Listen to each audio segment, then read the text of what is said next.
let's move on to the Arizona Cardinals. Last year, they had a disappointing season going 8-8. People had them higher hopes for them, but overall, it was an all right season. Projected wins is 8 this season. What do you think about that? Again, I would take the over on 8 wins. I think this is an easy bet for me, especially because I have them going 14-3. Wow, okay. And the only reason I think that is because I played it out right, and I think they're going to win a lot of games, and I think they're the best team in this conference. Conference or division? Division, I mean. I think they're the best team in their division. With their offense, I think it's electrifying and mesmerizing at points. And their defense has a lot of potential, and their defense was really on the up and up last year. I think Kyler Murray is a MVP candidate coming into the year, and I think this team is just score fast and score furious. They're just running and gunning. Yeah. I don't think this is a lock to hit 14 wins, obviously, but I think it's a lock to get over 8 wins. Yeah, I think this is definitely going to be one of the most fun teams in the league to watch, based off, mostly Kyler Murray, but, they've got some other really interesting players as well. Yeah, and I do think they had a lot of off-season turmoil. Not turmoil, but... It's turnover. Yeah, turnover, exactly. They lost Kenyon Drake, Marcus Gilbert, J.R. Sweezy, Mason Cole, Hassan Riddick, Devondre Campbell, Patrick Peterson, Draker Patrick. And then they got a lot of people like Rodney Hudson, James Conner, A.J. Green, J.J. Watt, Darquez Denard, and Malcolm Butler. So I don't think their offseason was anything special or anything bad, and I don't think they got better or worse. Oh, I think they definitely got better. Okay, I take that back. I do think they got better, especially with J.J. Watt and Rodney Hudson. I think those two guys... I was going to say the offensive line is the biggest deal to me. Yeah, I think their offensive line did get better. You get Rodney Hudson, who might still be... I wouldn't call him the top center in the league, but it's definitely still like a top 5 center in the league. You basically get him for free because, like we said, the Raiders decided that they didn't want to block anymore, which is amazing. Yeah. That's a great get. You pick up Kelvin Beachum, who has actually been pretty solid. Not a lot of people are going to be excited about him coming from New York, but he's pretty solid, especially as a pass protector. And then, you get Brian Winters from Buffalo. You have Justin Pugh, DJ Humphries. I think that's easily the best offensive line Kyler Murray has had. Yeah, exactly. It's night and day, especially from his rookie season. Yes. So you take that. You throw in there, you also added Rondale Moore, and A.J. Green for Kyler to play with. Offense, already based off that, the whole team is a positive outlook. And then, like you said, you take and add J.J. Watt on the other side of the ball. There's a lot of room to be excited for.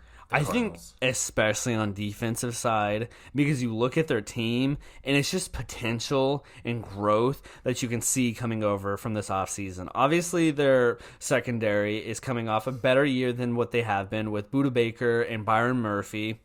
And then their linebackers, I love their linebackers. Chandler Jones has been reportedly wanting out of the Cardinals camp, which makes no sense, and I think he's going to stay. I think it's all just noise. Yeah, I don't think he necessarily really wants a trade. I think he just wants a raise. And then Zaven Collins and Isaiah Simmons. I love that group, and I love that duo. Obviously, Isaiah Simmons didn't live up to his potential last year. But he had some flashes. And I don't think they gave him enough room to grow. Yeah. And I think this year, paired with Zaven Collins, I think this group can really show out. And then they also have Marcus Golden coming off the other side. Well, and they have Jordan Hicks, who's also still really capable. Yeah, exactly. And I think Isaiah Simmons and Zaven Collins, if they both hit their potential, that's an insane linebacker duo. Two guys who are taller than 6'3", running sub 4.40s. While J.J. Watt is coming through the line. Yeah, and Chandler Jones. Yeah, exactly. So I think as long as this team stays healthy, their defense is going to be just a force to be reckoned with. Yeah. Right? Mm-hmm. And totally different from 2 years ago when all they had was an offense and no defense. Right. I think their wide receiver group is probably one of the deeper in the leagues, led by DeAndre Hopkins. Personally, I think he's the best wide receiver in the league. I would agree. And this team Really, what they should do is just run streaks the whole game because they have Andy Isabella, Christian Kirk, and Rondale Moore, and I don't think anybody can keep up with those three guys. Some of the faster guys in the league, if not the fastest guys in the league, you know. So I think this team, just in general, just has a lot of potential. And I think this is a year where they squeeze it all out. And at their ceiling, they are Super Bowl contenders. What I'll say about the wide receiver room is you have DeAndre Hopkins, like we said, probably the best receiver in the league, at least in our estimation. Christian Kirk, who I think should play more inside, not so much outside. Yeah. That's what he was really good at, like in college when he gets the ball in his hands. Not necessarily known for like his, deep route running or anything. So I think they should consider that. Rondale Moore also, I loved at Purdue. I probably would have picked him over a couple of the receivers that went in the first round, but that's just me. So another guy who's electric with the ball in his hand. Can't wait to see what he does. And then the rest that you get out of the combination of A.J. Green, Keyshawn Johnson, Andy Isabella, it's just free house money, Because at that point, that's your fourth wide receiver, and you'll take that, especially on you could call it air raid offense, I guess, in the NFL, if that's what you know. Something I just realized looking at the offense and defense is their offense is tiny, and their defense is humongous. Like, everybody on their defense is big, and pretty much everyone on their offense, besides their O-line and A.J. Green, is, like, under 6 foot. You know what I mean? Well, how tall is DeAndre Hopkins? Like 6'2"? I think he's, like, 6'1". I don't think he's, like, a big time. But, like, Rondale Moore, Keyshawn Johnson, Andy Isabella. Well, Keyshawn Johnson's not short. Okay, I didn't mean him. I meant Christian Kirk and Andy Isabella. Yeah. Come on, you should have read my mind. But Chase Edmonds, he's another small guy. Yes. But let's finish up with Kyler Murray. You think he can win the MVP this year?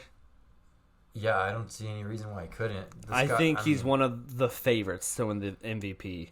Behind, like, Patrick Mahomes and Josh Allen. Like, there's that tier who's, like, obviously they're potential to win the MVP. And then there's another tier of guys that have a very good chance that haven't really been in the conversation yet. I think Kyler Murray is right there. Yeah. Does that make sense? Mm-hmm.